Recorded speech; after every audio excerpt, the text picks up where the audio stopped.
My grandfather died without leaving a will. Overnight, everything I had built with him slipped into my father's hands. He sneered at me across the room, his voice cutting sharper than any blade. "You won't get a single cent.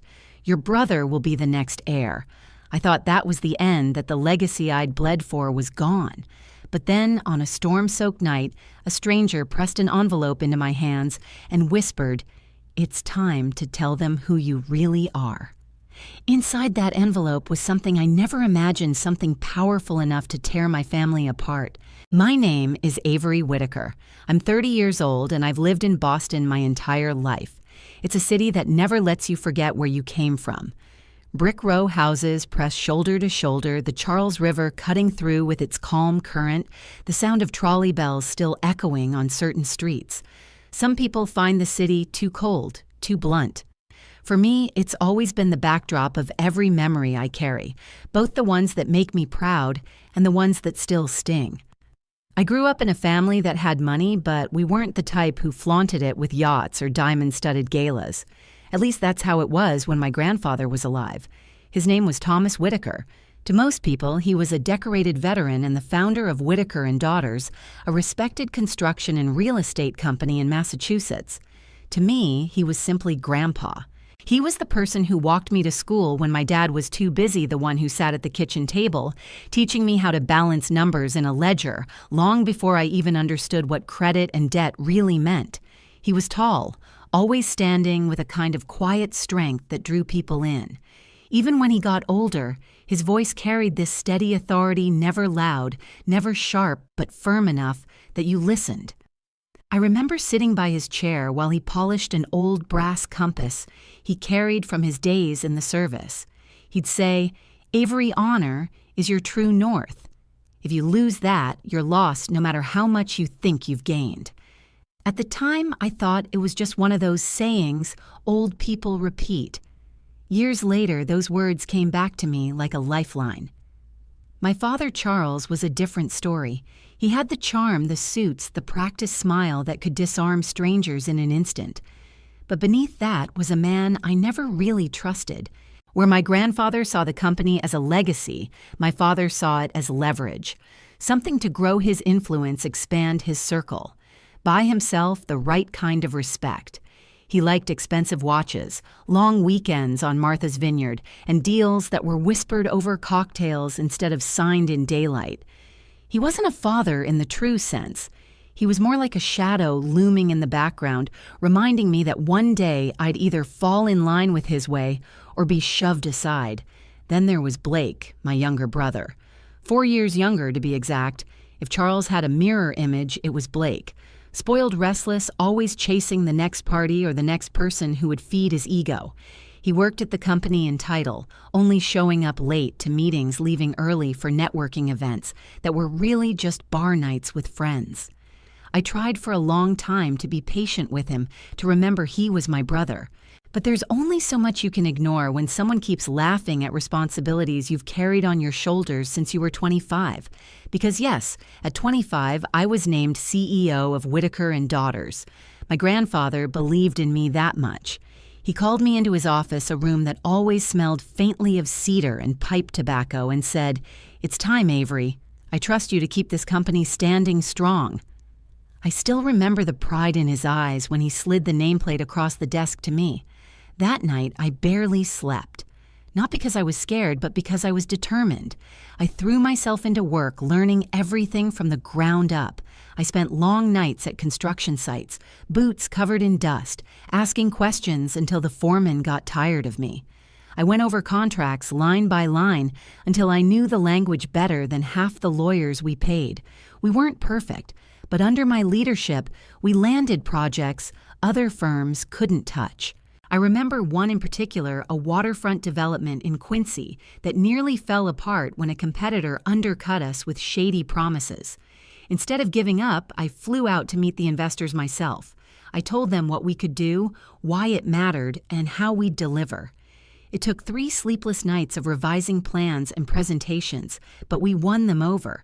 My grandfather showed up at the office the next day, hugged me in front of the staff, and whispered, "I knew you could carry this." That memory, I still hold it close. It's one of the few times I felt completely seen. But for every step forward I took, my father seemed to pull 2 steps back. He wasn't running the company, but he liked to parade around as if he was the reason for our success. He courted donors, politicians, and anyone who could pad his network. Blake followed suit, bragging about deals he didn't close and clients he didn't win.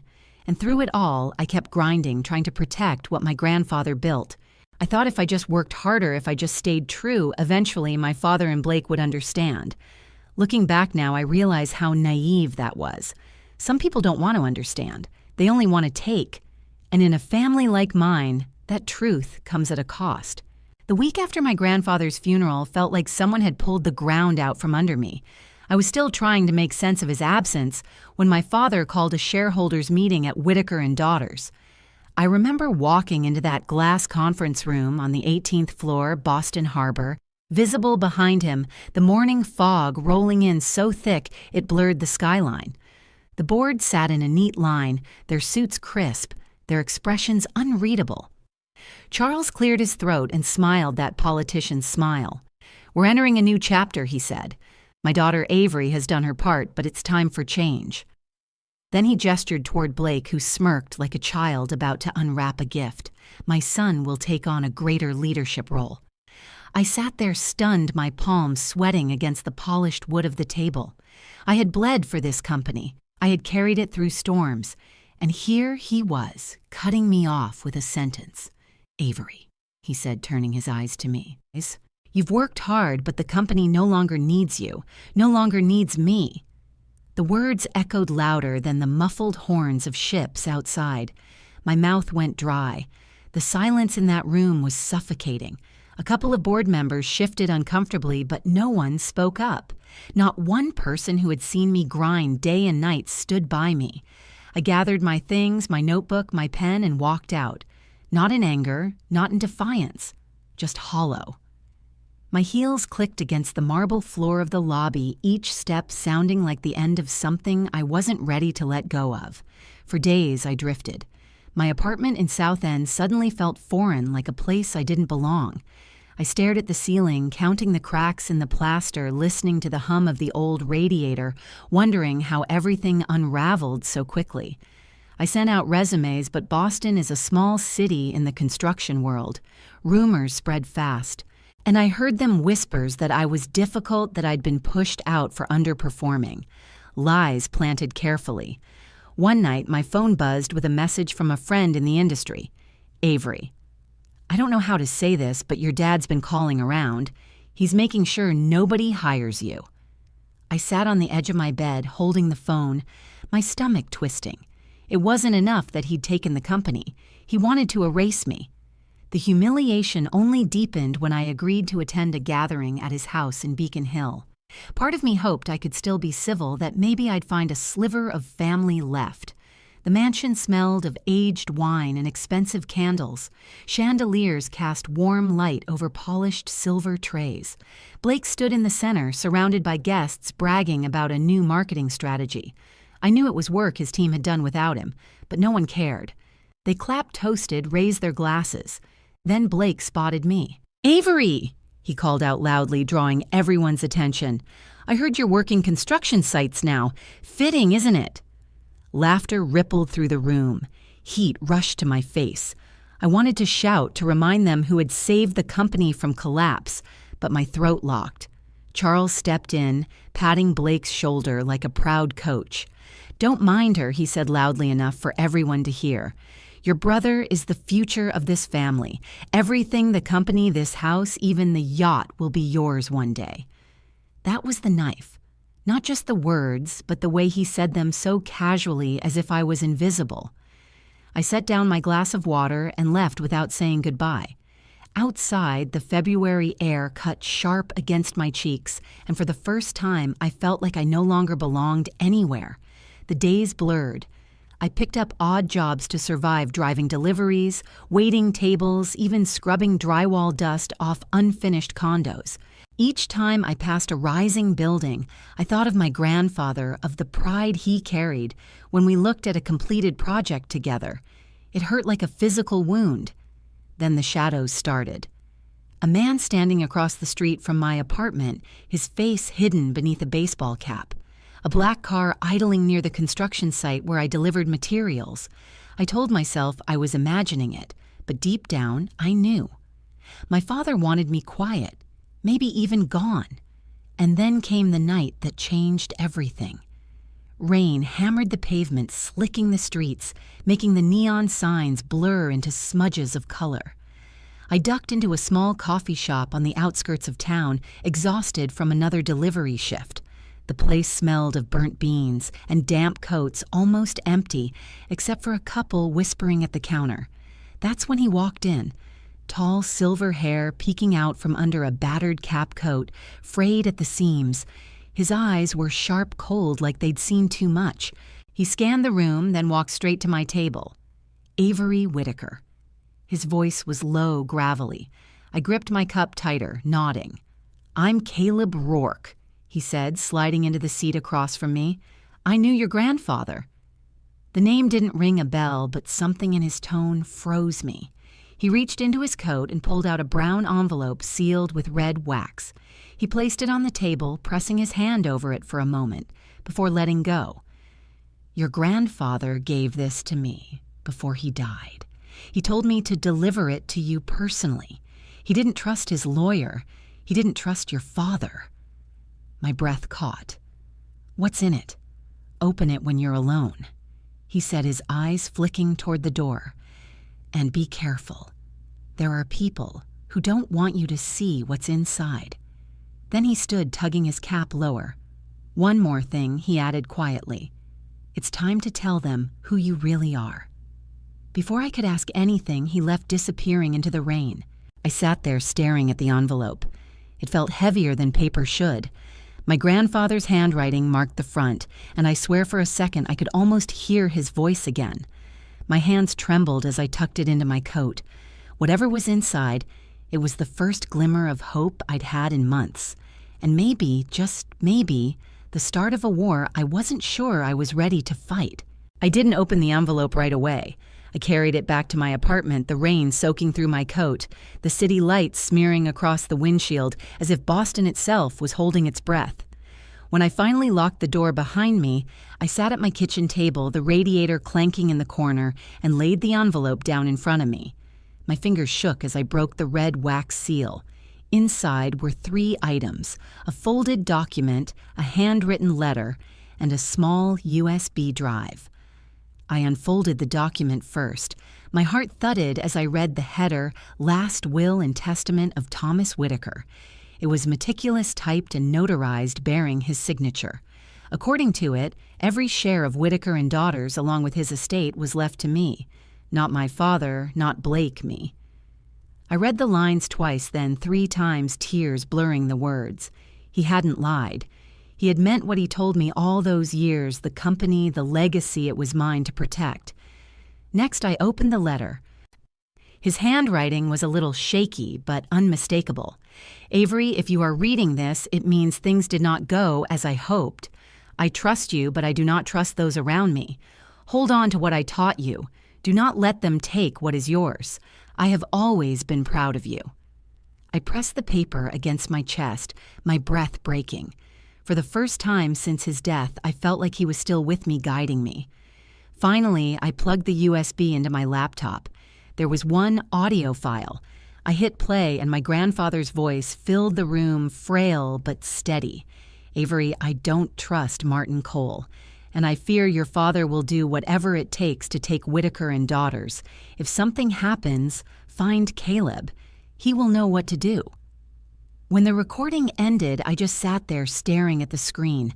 My whole body was trembling, part fear, part relief. I had proof, not enough to march into court tomorrow, but enough to know I wasn't crazy. My father and Martin had lied. They'd stolen what wasn't theirs.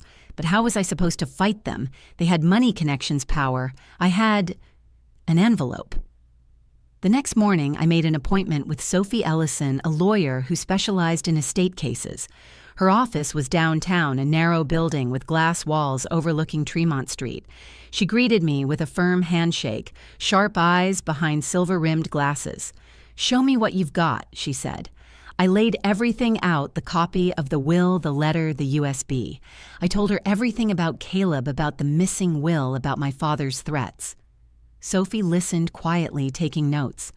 When I finished, she leaned back, folding her hands.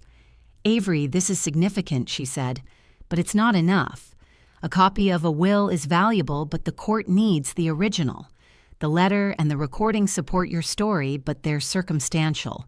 We need hard evidence that the original will existed and was deliberately hidden or destroyed." My stomach sank.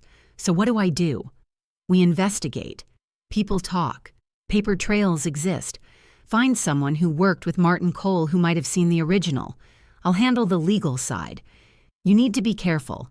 If your father is behind this, he won't let you dig quietly. Her words hit like a warning bell. But I nodded. I wasn't going to stop. That's when I reached out to Nate Hargrove, a private investigator recommended by a friend. Nate was in his 40s, short but sharp-eyed, with the calm demeanor of someone who'd seen too many ugly truths. We met in a diner in Cambridge, the kind with sticky booths and coffee that tasted like burnt rubber. "What do you need?" he asked, flipping open a notebook. "Financial records," I said. "Any large withdrawals from my father's accounts around the time my grandfather died? Anything that could look like hush money." Nate nodded slowly. "And if I find something, then we use it to prove what they did." He scribbled a note. "Give me a week." That week, I kept digging on my own. I remembered Marissa Hale, Martin Cole's secretary, years ago. She'd always been polite to me when I visited with Grandpa.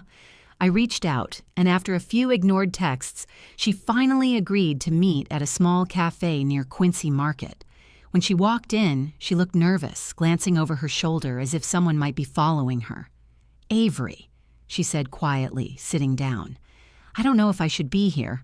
I need the truth, Marissa. Did you ever see my grandfather's will?" She hesitated, then nodded. "Yes, it was in Martin's safe. I didn't read it, but I saw the signature.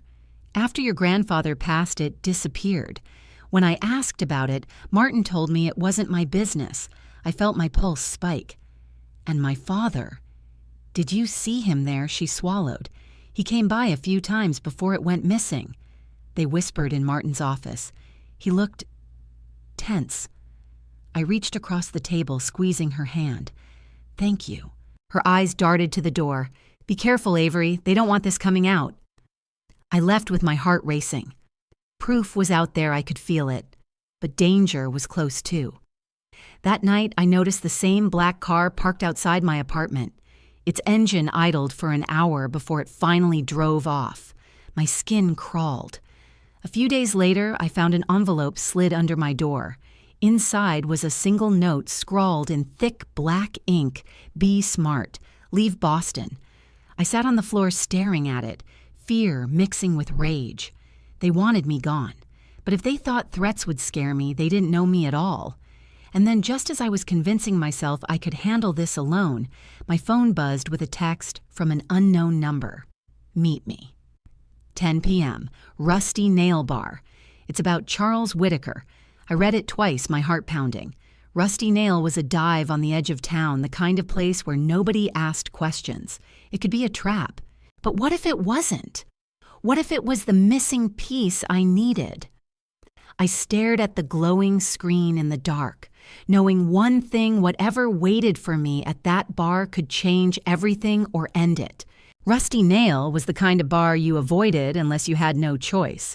Neon lights flickered above the cracked doorway, half the letters burned out, so the sign just read, "Rust and Ill." The floor smelled of stale beer and bleach, the kind of combination that made you want to keep your shoes on. I got there 10 minutes early, sliding into a corner booth near the emergency exit. My pulse hammered. Every person who walked in made me tense. At exactly 10 sur, the door creaked open. A figure stepped in. Hood pulled low. For a second, I thought it was another setup, but when they pulled the hood back, my breath caught. Blake. He looked different. His hair was unkempt, his eyes red. Not the smug brother I knew. He sat down across from me, his hands trembling as he shoved a stack of papers across the table. "I can't keep doing this," he whispered. "Dad's gone too far." I scanned the papers, emails, between my father and Martin Cole. Words like payment, handle it permanently, and the one that made my blood freeze, ensure she never gets a chance. I looked up.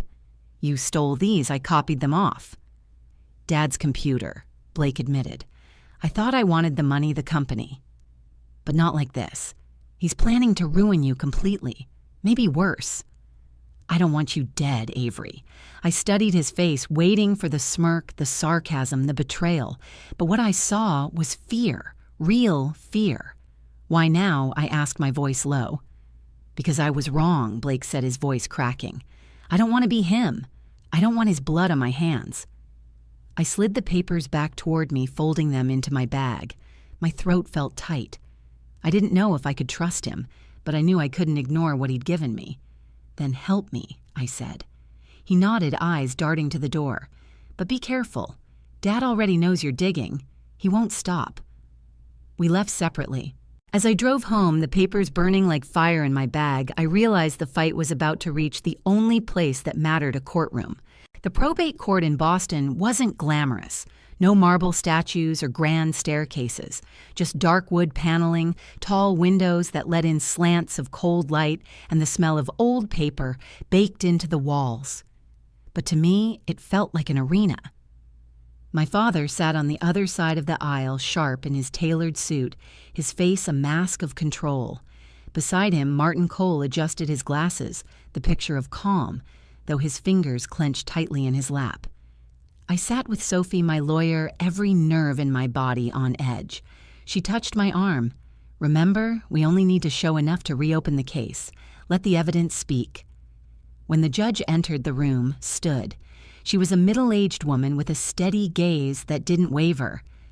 We are here regarding the estate of Thomas Whitaker, she said. Counsel, proceed. Sophie rose. Your Honor, we believe the original will of Thomas Whitaker was deliberately concealed. My client, his granddaughter, presents evidence that supports this claim. She began methodically handing the clerk documents, the copy of the will, the handwritten letter, the USB with the recording. The judge leaned forward as Sophie continued. This letter was written in Mr. Whitaker's own hand, expressing distrust of his attorney, Mr. Cole.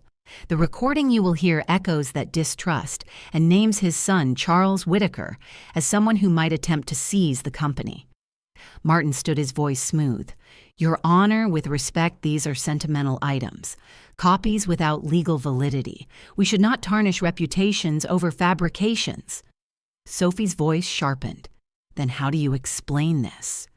She held up the printed emails Blake had given me, correspondence between Charles Whitaker and Martin Cole, discussing payments and how to ensure Ms. Whitaker never sees the will. Gasps rippled through the courtroom. My father's jaw tightened, but he said nothing. Sophie pressed on. We also present testimony from Marissa Hale, Mr. Cole's former secretary, who personally saw the original will before it vanished. Marissa, pale but steady, took the stand. I saw it in his safe. It had Mr. Whitaker's signature. After his death, it disappeared. The judge's gaze turned to Martin. He shifted uncomfortably, wiping sweat from his brow. Then Sophie called Nate. He produced financial records showing 2 large cash withdrawals from my father's account, $65,000 right after my grandfather's death and $40,000 2 months later. Payments, Nate said firmly, that coincide with the disappearance of the will and the harassment of Caleb Rourke. Martin's face went ashen.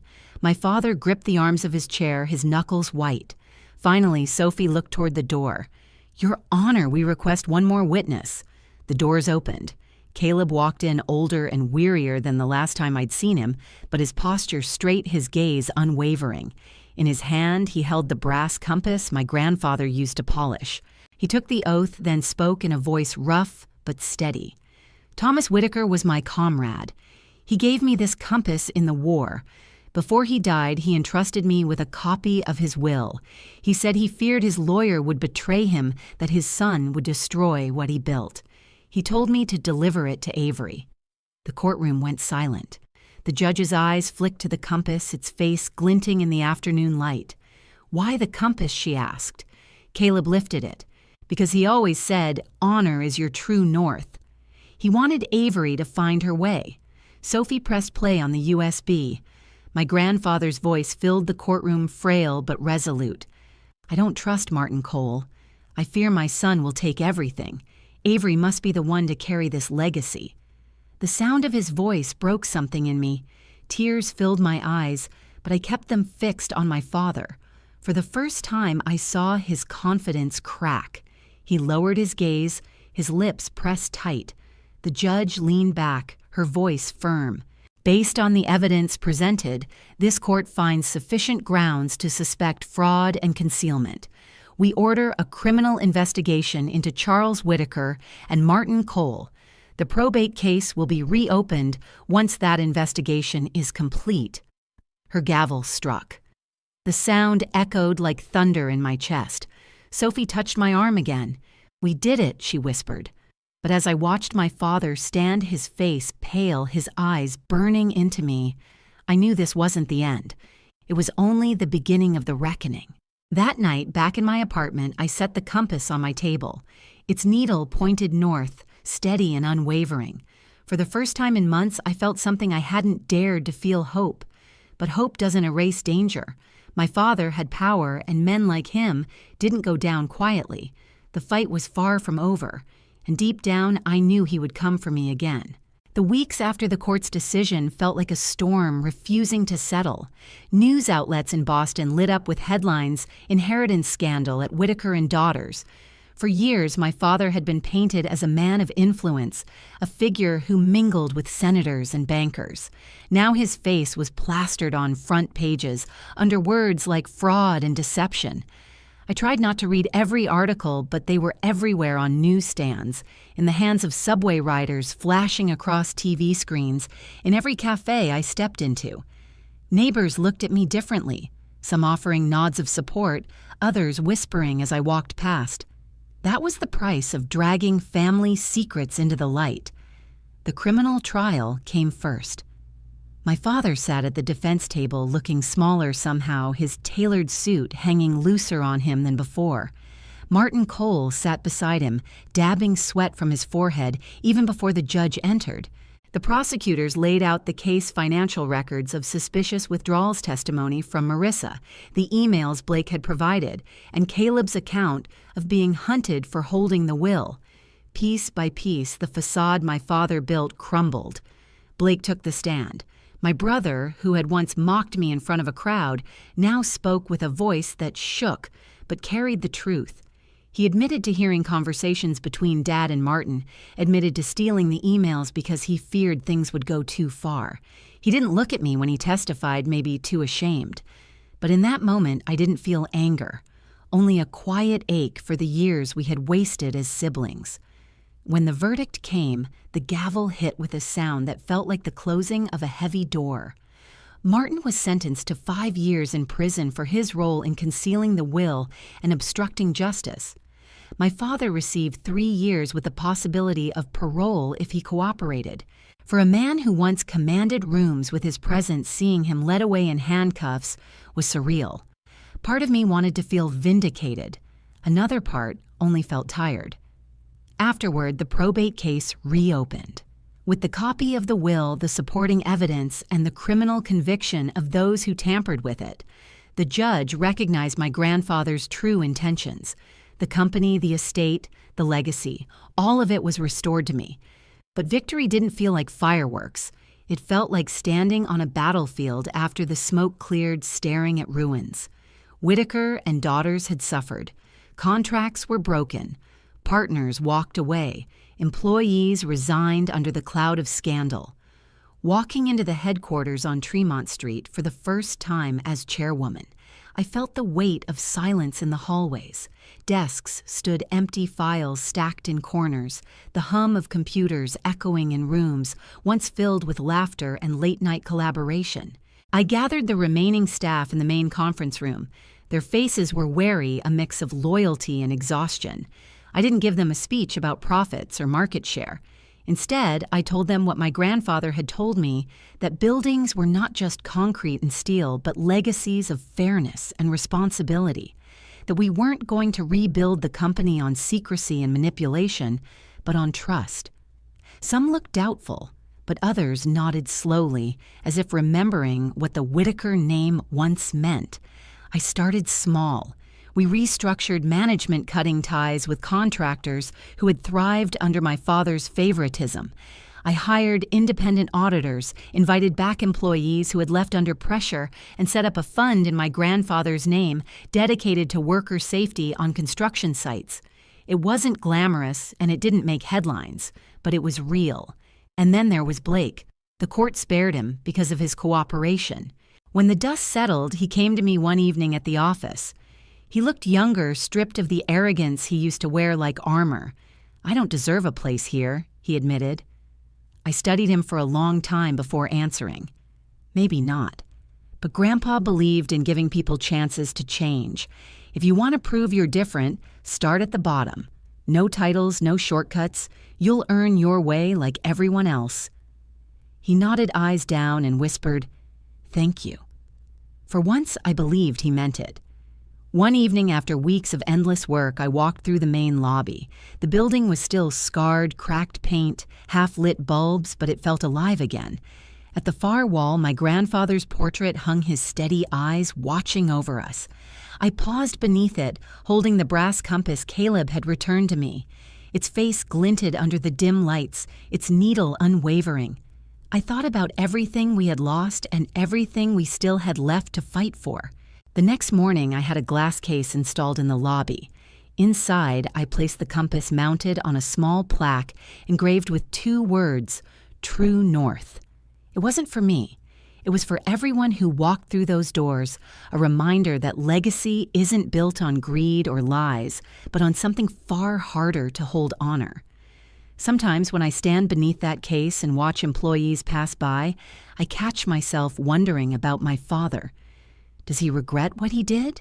Does he think about the nights we sat at the dinner table pretending we were a family? Maybe. Maybe not. But regret doesn't undo choices. And my choice now is to carry forward what my grandfather trusted me with, no matter how heavy it feels. Boston at night is a strange comfort. The river glimmers under the lights, the air sharp with salt and wind. I walk along the waterfront sometimes, letting the city's pulse steady me. I don't know what challenges lie ahead. There will always be competitors, critics, maybe even ghosts of my family's mistakes. But I'm not afraid anymore. I lost almost everything. Yet in that loss, I found clarity. I found my true north. And that compass glinting quietly in its glass case tells me every day I am exactly where I need to be. Looking back, I sometimes wonder how different things could have been if my father had chosen honor over greed, if Blake had spoken up sooner, if my grandfather had lived long enough to protect his wishes himself. But life doesn't deal in what-ifs. It deals in choices. Theirs nearly destroyed me. Mine kept me standing.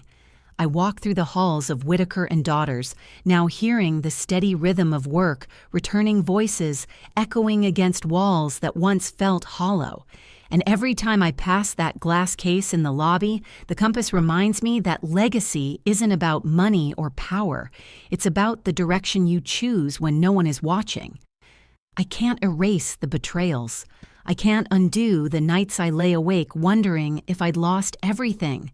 But I can choose what comes next. And for me, that means carrying my grandfather's values into every brick we lay, every deal we sign. Honor is my true north. And no one, not even my own family, will ever take that away again. If this story resonated with you, don't just stop here. Subscribe to the channel so you never miss the next chapter of betrayal, truth, and redemption. Leave a comment below. Tell me, have you ever seen greed tear a family apart? And if you found yourself in my shoes, what choice would you make?